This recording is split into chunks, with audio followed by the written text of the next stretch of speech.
말씀 아버지가 아들에게 여러 가지 의미가 있습니다. 다윗이 솔로몬 아들에게, 하나님이 자신의 아들 다윗과 또 그 아들 또 솔로몬에게.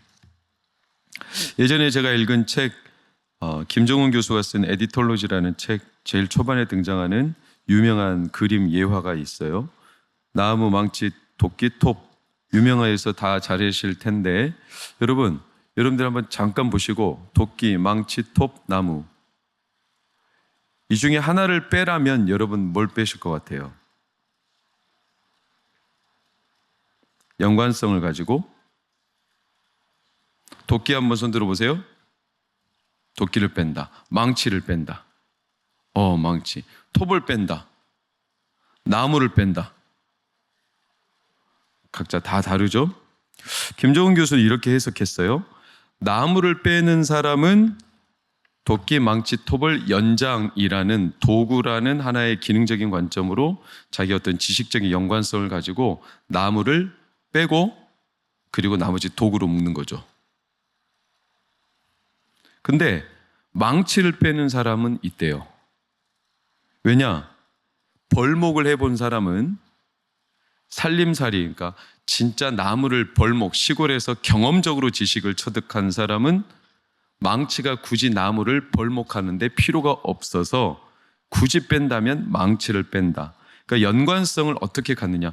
여러분은 막 도끼도 있고 하는데 여러분은 전혀 생각도 안 하고 그냥 아무거나 쏟는 거죠. 자기가 싫은 걸 쏟는 거죠. 그러니까 연관성들을 물으면 어떤 기능적인 지식을 가진 사람과 경험적인 지식을 가진 사람의 연관성이 전혀 다르다는 것을 이 한 장의 그림으로 그가 분석하는 것을 본 적이 있어요.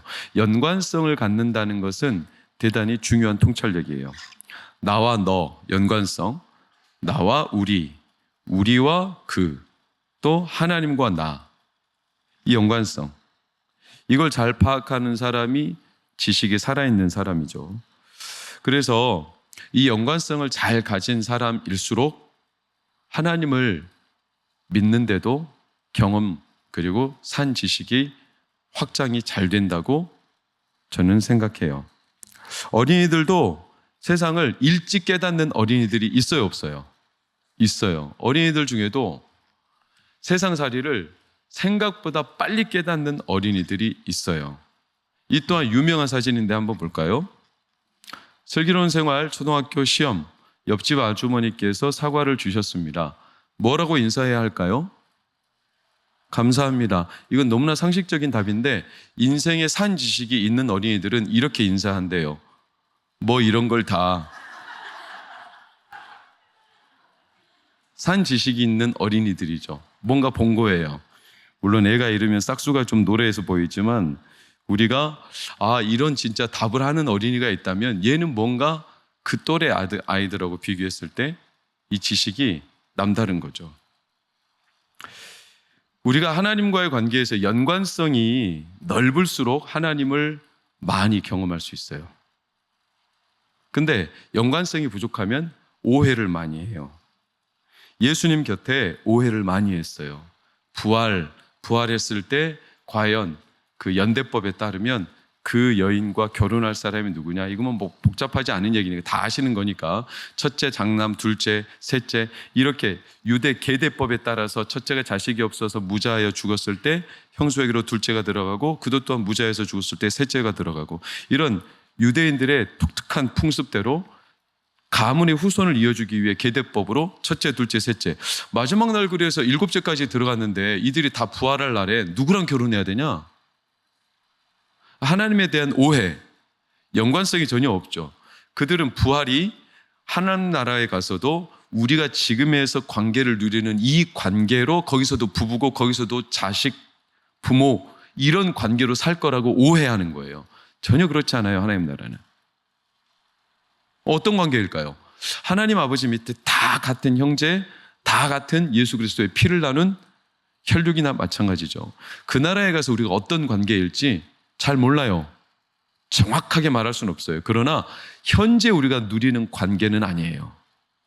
훨씬 깊어졌고 다채롭지만 육신의 관계와는 전혀 다른. 그게 그 나라에서 관계죠. 근데 사람들은 이런 연관성을 모르니까 오해해요.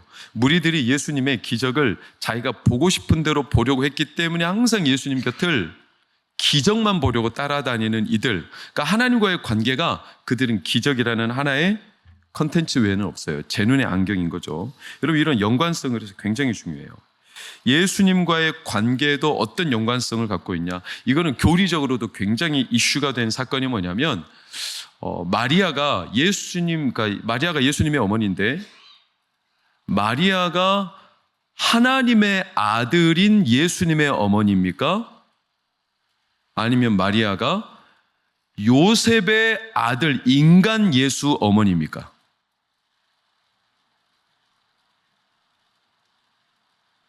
지금 저는 누구랑 연관성을 갖고 설교를 하는 겁니까? 마리아는 하나님이신 예수님의 어머니입니까? 인간이신 예수님의 어머니입니까? 이것 때문에 정통과 이단이 분리가 돼요. 캐톨릭은 누구의 어머니로 생각할까요? 마리아를 하나님의 어머니로 생각해요. 그래서 캐톨릭은 마리아를 신격화시키죠. 교리적으로 굉장히 중요한 사건 가운데 하나죠. 그러니까 어떤 연관성을 가지고 하나님을 믿느냐 매우 중요해요. 저는 저희 아버지 어머니 밑에 막내 아들이에요. 저를 막내 아들의 연관성을 가지고 저희 어머니가 저랑 이야기할 때 기도야 반말을 해요. 근데 제가 최근에 제 아내가 요즘에 좀 즐겨 먹는 술빵을 몇 번 보내드렸더니 아유, 기도 목사님 잘 지내셨어요? 바뀌었어요. 왜 바뀌었는지 전 잘 몰라요. 그러나 갑자기 존칭이 시작됐어. 술빵의 힘인지 동광교회 목사로서 저를 대하는 건지 모르지만 아무튼 디모데는 바울에게 아들입니까? 후배 목회자입니까? 둘 다예요. 그러니까 아들로서 대할 때는 치근하죠. 디모데야, 네가 자주 병이 나니까 포도주를 즐겨 먹어라. 포도주가 항산화 효과가 있기 때문에 아들인 디모데가 늘 건강에 염려가 된 거예요. 디모데는 소심하고 굉장히 유약한 사람이라. 그런데 또 후배 목회자로서 대할 때는 전혀 달랐어요. 너가 배우고 확신한 일에 거해야 되고 너가 복음과 함께 고난을 받아. 이렇게 담대하게. 그러니까 어떤 연관성을 가지고 그 사람을 대하느냐 전혀 다르죠. 사울은 다윗을 후계자로 생각했을까요? 경쟁자로 생각했을까요? 경쟁자로 생각했죠. 그러니까 자기 왕위를 빼앗을 사람으로 생각하니까 사울은 이 연관성이 왜곡되니까 다윗을 그렇게 죽이려고, 아니 자기 사위잖아요. 근데 이 연관성이 왜곡된 거죠. 이삭은 아버지 아브라함과 관계가 어땠을까요? 얼마나 어색했을까요? 모리아산에 올랐는데 아버지가 갑자기 이삭을 묻기 시작해. 얼마나 관계가 이상하겠어요. 얼마나 어색했을까요? 그대로 이삭이 아버지랑 얘기했을까요? 그런데도 놀랍게도 이삭은 아버지가 그렇게 장작더미 위에 묶을 때 반항하지 않았죠. 그때 당시 아브라함의 나이는 100세가 이미 훌쩍 넘었고 아들의 이삭의 나이는 대충 추적해봐도 20, 30대 아주 혈기가 왕성한 때인데 가만히 있었던 걸 보면 이삭은 아버지 아브라함에 대한 생각, 이 연관성, 어쩌면 하나님의 천사로까지 생각하지 않았을지 모르지만 하나님의 어떤 말씀을 이루는 선지자쯤? 여러분, 르우벤은 아버지 야곱과 관계가 어땠을까요? 한 구절로 르우벤의 마음을 엿볼 수 있는 게 창세기 37장 30절인데 시작. 아우들에게로 되돌아와서 이르되 아이가 없도다. 나는 어디로 갈까? 르우벤이 탄식하며 괴로워하여 아버지 앞에 얼굴을 둘 수 없을 때, 왜? 요셉을 동생들이 다 이스마엘 상인한테 팔아버렸을 때 르우벤은 요셉을 뒤로 빼돌려서 아버지한테 다시 돌려주고 싶었어요. 진짜 요셉을 위했기 때문일까요? 아니요. 르우벤은요 늘 아버지한테 인정받고 싶은 결핍이 있어요. 그러니까 아버지에 대한 이 르우벤의 관계는 항상 결핍감, 원만하지 않은 관계. 그도 그럴 것이 야곱에게 아내가 4명이나 레아, 라헬, 실바, 빌하. 그러면서 자녀들이 막 걷잡을 수 없이 태어날 때 장남 르우벤은 동생들이 아래로 막 10명이 쭈루루 나올 때 그는 아버지 어머니의 사랑을 제대로 못 받았을 테고 언제나 애 어른 취급을 받았을 테고 동생들을 잘 거느려야 됐고 그래서 아직 크지도 않은 대 6살 배기 르우벤이 동생들한테는 어른 취급받으니까 이 르우벤은 항상 아버지에 대한 연민이 있어요. 그리고 인정받고 싶어, 장남으로서. 근데 요셉을 그렇게 인정받고 싶은 마음에 뒤로 빼돌리려 했는데 못했어. 그래서 나는 어디로 갈까? 아이가 없도다, 요셉이 없다며 탄식하는 장면을 보면 르우벤과 아버지의 관계는 대단히 그 연관성이 왜곡되어 있음을 볼 수가 있어요. 여러분, 집 나간 탕자, 남은 탕자는 어때요? 집탕, 남탕. 집 나간 탕자는 아버지를 뭐로 생각했을까요? 채무관계. 그래서 미리 돈을 땡겨서 나가잖아요. 그럼 남은 탕자는 아버지를 뭘로 생각했을까요? 고용주. 늘 일만 시켜먹고 부려먹고 양도 한 마리 안 잡아주는. 그러니까 이런 신앙의 연관성은 우리 신앙과 우리 인격과 우리 삶의, 우리 믿음 생활의 정체성을 규정해요. 어디 하나 쉬운 게 없죠. 그런 의미에서 우리 이남전도의 집사님들, 장로님들 아들하고 대화를 자주 나누십니까? 대화 나누는 게 어색해졌습니까? 아들하고 채무 관계입니까? 아니면 고용주 관계입니까?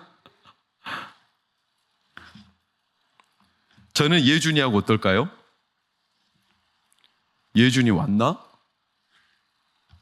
예배를 안 온 거 보니까 저도 온전하진 않네요. 사실은 예준이가 저를 좋아하면서도 되게 어려워하죠. 조심스러워하고. 저도 사실 그런 면이 약해요. 그런 측면에서 다윗은 하나님과 관계의 이 연관성이 굉장히 다채로웠어요. 그 넓이, 깊이, 높이, 길이가. 그만큼 다윗의 하나님과의 관계성 지식이 살아있었고 굉장히 활발했다는 거죠. 그래서 우리는 시편 18편 1절 2절에서 볼 수 있어요. 다 같이 시작. 나의 힘이신 여호와여, 내가 주를 사랑하나이다. 여호와는 나의 반석이시요 나의 요새시요 나를 건지시는 이시요 나의 하나님이시요 내가 그 안에 피할 나의 바위시요 나의 방패시요 나의 구원의 뿌리시요 나의 산성이시로다. 붉은 글씨만 봐도 다윗이 하나님을 경험한 이 지평이 굉장히 다채롭죠. 산지식이죠. 다윗 마치 다이아몬드 같아요. 다이아몬드는 이 깎아지는 커팅 면에 따라서 그 가격이나 그 가치가 달라지죠. 이 커팅의 기술을 통해서 다이아몬드의 빛깔이 다채롭죠. 그냥 단순하게 사각으로 만들지 않아요. 굉장히 다양한 각도를 통해서 연출을 하죠. 그러니까 다이아몬드가 이 정도 연마가 되고 단련이 됐다는 것은 그만큼 우리 인간의 삶에도 수많은 연단과 단련이 생기면 하나님 아버지와의 관계가 굉장히 연관성이 다채로워진다는 걸 뜻할 수 있죠. 그러니까 여러분, 고난은 어려운 일이지만 고난은 우리 삶의 단면을 굉장히 다양하게 만들어요. 그런데 다윗이 이토록 하나님과의 관계가 다양한데 다윗에게 하나님과의 관계 가운데 약한 게 한 가지 있어요. 뭘까요? 다윗이 시편이나 그의 모든 사무엘서를 통해 하나님과의 관계에서 물론 꼭 그렇진 않지만 다른 관계에 비해서 굉장히 약한 관계가 있어요. 그게 뭐냐? 아버지로서의 하나님이에요. 아버지로서 하나님. 하나님이 어느 날 다윗한테 9절을 보면 보라, 한 아들이 너에게 나리니 그는 어떤 사람? 온순한 사람. 그는 뭐를 얻고? 평온을 얻고 그는 평안과 안일함을 얻는다. 솔로몬을 말하죠. 온순하다, 안식을 말해요. 평온하다, 휴식을 말해요. 안일하다, 안정을 말해요. 그러니까 이 아들은 다윗이 누렸던 하나님과의 관계와 전혀 달라요. 다윗이 못 누린 경험이에요. 자, 안식, 안정, 휴식 누가 떠오릅니까? 창세기 5장 29절 노아가 떠오르죠. 노아 이름 자체가 앞에서 읽었던 평온, 다윗이 평온, 휴식이라는 단어와 똑같은 단어를 썼고 이 노아는 나함, 위로했다. 하나님의 평안과 위로와 휴식을 백성들에게 전하는 이런 관계. 근데 다윗은 이런 관계가 다른 관계에 비해서 약해요. 그래서 하나님은 다윗의 아들 솔로몬을 통해 그는 나와 관계가 굉장히 편안해. 안정돼 있어. 그는 굉장히 휴식이 있고 뭔가 모르게 안식을, 다윗이 그렇지 않다는 뜻이 아니에요. 비교적. 그래서 10절을 보면 그가 뭐를 짓냐면 뭘 짓죠? 성전을 짓는 거예요. 단순히 다윗 때 이제 안 되고 솔로몬 때 이런 사명적인 의미도 있지만 실제로 그가 성전을 짓는 이유는 그는 나의 뭐가 되고 아들이 되고 나는 그의 뭐가 되고 아버지가 된다. 이것은 다윗이 평생 동안 이루어보고 싶었던 하나님과의 관계예요. 얼마나 기쁘고 부러웠을까? 다윗이 평생 바라고 바랬던 아버지와 아들로서의 관계. 다윗에겐 상처가 있거든요. 시편 27편 10절을 보면 내 부모는 나를 버렸다고 했어요. 그러니까 그만큼 다윗의 어린 유년, 청소년, 청년 시절을 우리는 다 유추할 수는 없지만 그냥 한 단락으로만 보면 다윗은 부모에게 많은 사랑을 받지 못했던 것 같아요. 그러니까 아버지와의 관계가 자연스럽게 어렵죠. 여러분, 그래서 어쩌면 다윗이 다른 측면으로는 하나님과의 관계가 굉장히 다양해요. 여러분, 어떤 관계?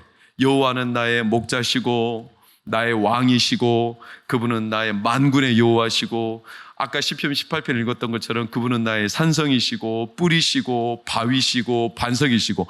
근데 다윗의 시편이 여러 가지를 볼 때 아버지라는 표현은 자주 등장하지 않아요.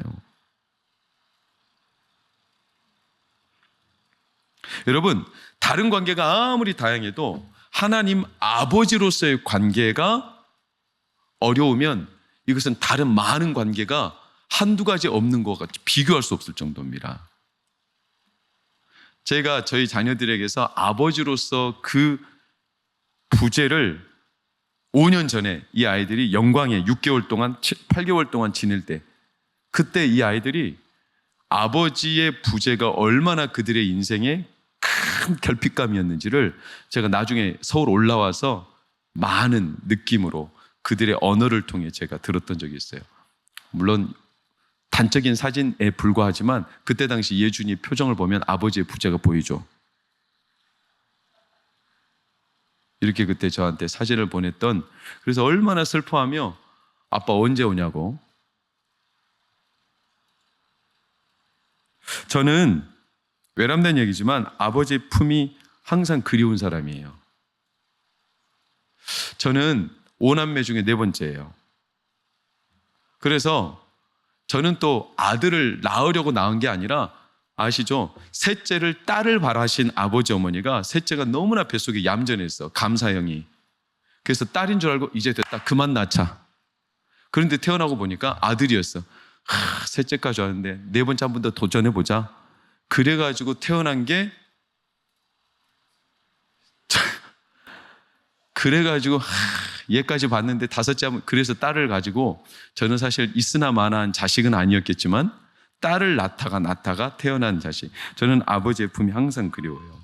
저는 아버지하고 휴가를 가본 적이 한 번도 없어요. 아버지하고 놀이동산 가본 적도 없어요. 아버지하고 그 흔한 식당 가서 밥 먹어본 적도 없어요.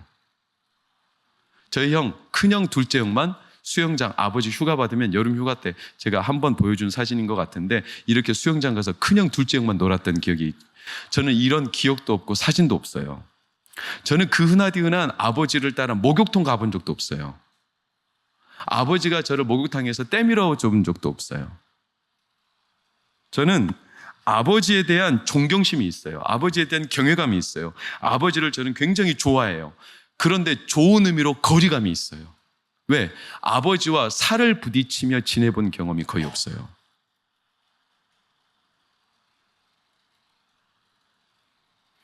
그러니까 아버지에 대한 존경심은 있는데 아버지에 대한 인간적인 마음의 이 애틋함이 표현되어 본 적이 한 번도 없어요. 주여까지 하실 필요는 없어요. 저는 불쌍하다고 생각해 본 적은 없으니까. 다윗의 일생이 저는 비교할 수는 없지만 피를 많이 흘렸어요. 그렇죠? 쉴 날이 없었다는 거니까. 늘 오해당하고 쫓기고 수십 년을 그렇게 쫓겨다녔잖아요, 다윗이. 쉴 데가 어디 있겠어. 그런데 이 다윗에게 드디어 한 아들을 주신다는 거예요. 이 아들은 평안하고 안정되고 쉼을 주고 휴식을 준다. 그러면서 내가 그의 아버지가 되고 그는 내 아들. 다윗이 평생을 다해서 바랬던, 얼마나 부러웠을까요?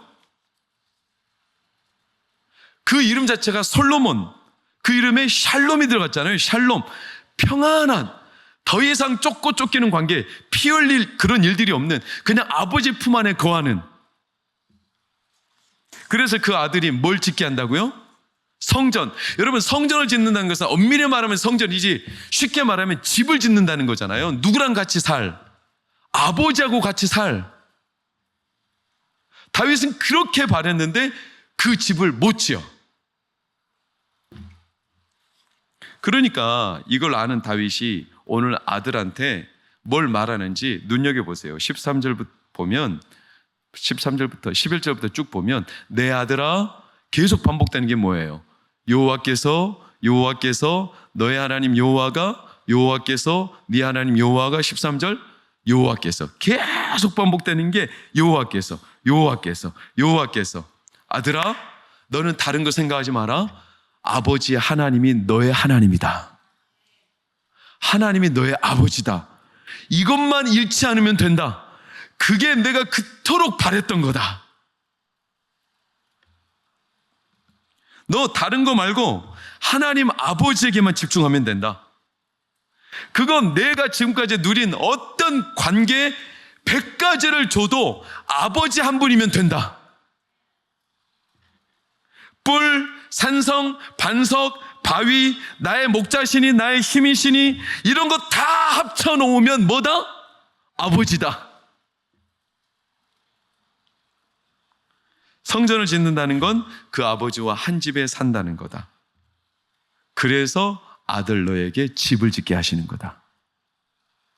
만약 아들로서 성전을 짓지 않고 여러분 용역으로 집을 짓는다면 무슨 관계가 되겠어요? 그게 그냥 계약 관계 아니에요? 집 지어주고 나중에 돈 받거나 계약한 조건 그냥 받는, 그럼 그걸로 관계 끝이죠.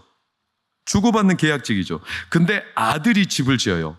그 집은 아들이 아버지와 함께 살 집이고 나중에 아버지가 죽으면 그 집은 누구 거죠? 아들에게 물려줄 집이죠. 선물이죠. 그러니까 하나님은 솔로몬한테 그 아들과 함께하며 그 아들의 아들과 함께하며 그 아들의 아들의 아들과 함께하며 그 아들의 아들의 아들의 아들과 함께하며 그 아들의 아들의 아들의 아들의 아들과 함께하며, 징하게도 아멘 안 하지만 영원히 내가 너와 함께하겠다. 내가 네 아버지다. 여러분, 이게 얼마나 대단한 관계인 줄 아십니까? 다윗이 평생 바랬던 관계입니다. 물론 하나님은 다윗을 아버지로서 그를 사랑하셨어요. 그런데 다윗의 삶 자체가 아버지를 느끼기가 힘들었어요. 쫓겼잖아요.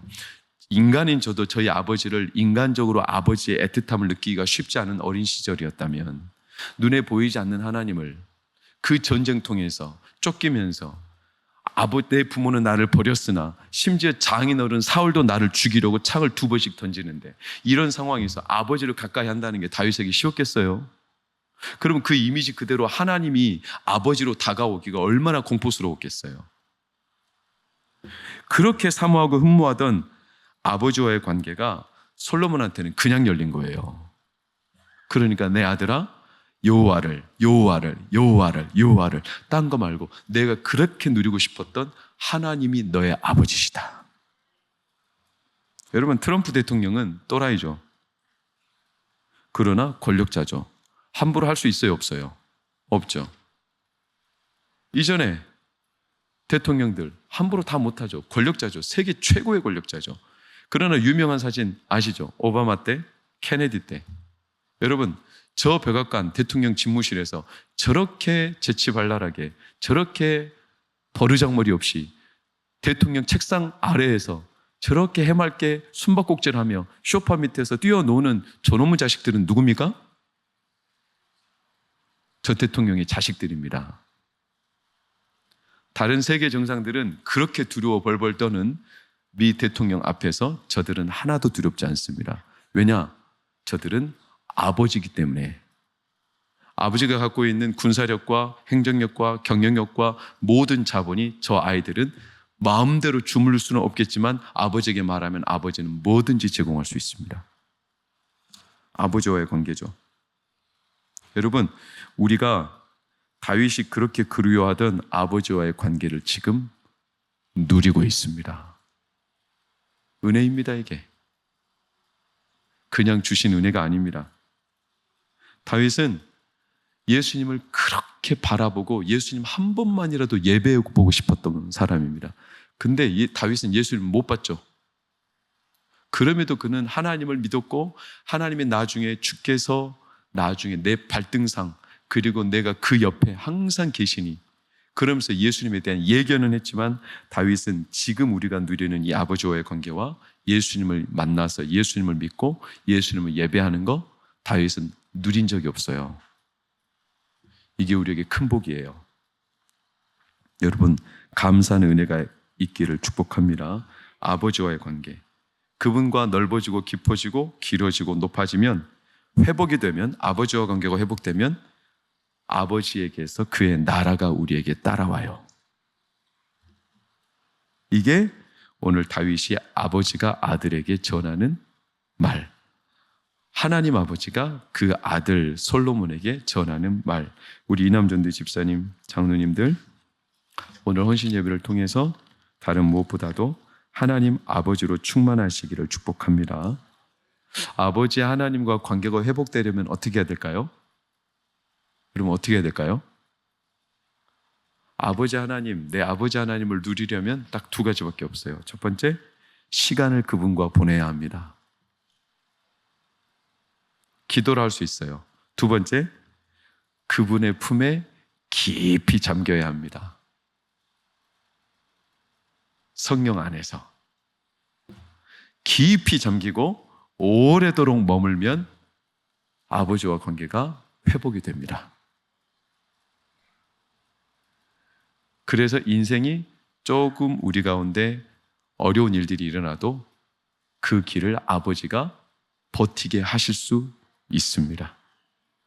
제가 캐나다에 이제 이렇게 늘 따라다니던 학교 가는 길에 큰 강, 프레이저 리버라고 그 강 옆에 제가 종종 말씀드렸던 적이 있잖아요. 그 강을 보면 그 강에 항상 둥둥 1년 365일 둥둥 떠 있는 것들이 있어요. 사진으로 보면 저렇게 둥둥 떠 있어요. 뭡니까? 나무죠, 나무. 좀 가까이서 보면 이런 나무들이 이 프레이저 강에는 1년 365일 내내 떠 있어요. 잠겨 있어요, 사실은. 그래서 나무가 물을 먹어서 푹 잠겼다가 그 물이 그 나무의 결을 점점 단련을 해가지고 이 나무가 습기, 건조함 다 감당할 정도의 튼튼한 제목이 되면 이 나무를 건져다가 뭐를 짓냐면 집을 짓죠. 집을. 그래가지고 이렇게 지어진 집들은 무려 100년 이상을 가죠. 나무가 엔간해서는 틀어지지 않죠. 단단해요. 그래서 웬만한 집들이 다 나무로 지어요. 콘크리트로 짓는 집들 있긴 있어요. 아파트나 큰 빌라 같은 거. 그러나 대부분 제가 살던 아주 서민 중에 서민 아파트도 나무로 지어진 아파트였어요. 그런데 100년을 가요. 왜? 깊이 담가놨어. 오래도록. 그래서 웬만한 세상에 건조함이나 습기에 틀어지질 않아요. 단단해지죠. 우리와 하나님 사이가 그래요. 우리가 하나님 앞에 오래 그분 앞에 머물고 시간을 보내고 그분 앞에 푹 담궈지면 우리 삶이 단단해져요. 그리고 웬만해서는 틀어지지 않아요. 그리고 하나님이 오래도록 보존하시는 집이 돼요. 그러니 오늘 여러분, 아버지가 아들에게 전하는 이 영적인 마음의 메시지를 가슴에 새기고 우리 이남전도의 집사님, 장로님들 아버지와 시간을 오래 보내시기를 바랍니다. 푹 담궈서, 그래서 단단해져서 가정도 오래 하나님이 오래오래 복 주시며 세워가시고 우리 교회도 우리 고등부 학생들도 하나님과 관계가 단단해져서 웬만한 세파에 흔들림이 없고 오래도록 보존되는 하나님이 우리 안에 거하시는 진짜 집이 되기를 예수의 이름으로 축복합니다. 기도하겠습니다. 하나님 감사합니다. 우리는 하나님의 아들, 딸입니다. 단순히 창조자이신 하나님이 우리를 지어놓고 먼발 지어서 내다보는 피조물이 아니라 우리를 예수님 독생자를 내어주시고 양자 삼아 주셨습니다. 아버지 하나님입니다. 하나님 아버지 부를 수 있어서 감사합니다. 하나님이 그저 나의 왕, 나의 주인, 내가 따라야 될 나의 인생의 주관자로만 생각한다면 저는 하나님이 참 어려울 수도 있고 때로는 잘해야 된다는 압박감이 있지만, 그러나 우리는 못하기도 하고 때로는 무너지기도 하지만 아버지는 늘 품으로 우리를 안아주십니다. 괜찮다고 해주십니다. 단단하게 우리를 붙들어 주십니다. 그러니 우리 이남전도의 집사님, 장로님, 우리 동광교회, 우리 고등부 모든 성도들이 하나님 아버지와의 시간을 오래 보내게 하여 주시옵소서. 그분 안에 푹 담궈져서 웬만한 세파에도 흔들림 없을 만큼, 틀어짐 없을 만큼 오래오래 하나님이 거하시는 산 집이 되도록 축복하여 주옵소서. 예수님 이름으로 기도합니다. 아멘.